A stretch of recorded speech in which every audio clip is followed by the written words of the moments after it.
बिस्मिल्लाहिर्रहमानिर्रहीम। अस्सलाम वालेकुम। मैं हूँ हकीम इलियास। नाजरीन, उम्मीद करता हूँ आप सब लोग खैरियत से होंगे।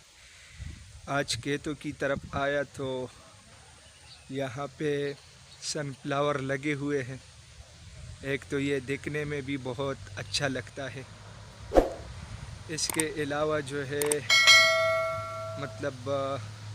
एक बंदे ने रिक्वेस्ट की थी कि हकीम साहब इसके ऊपर आप एक वीडियो बना ले कि इनके जो बीज होते हैं उनके क्या फ़वाइद हैं।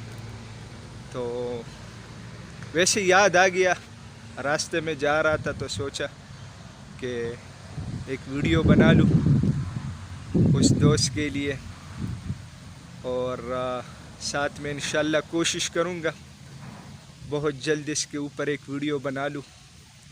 आप लोग देख सकते हैं एक साइड पे ये मुकम्मल तौर पे पक चुके हैं।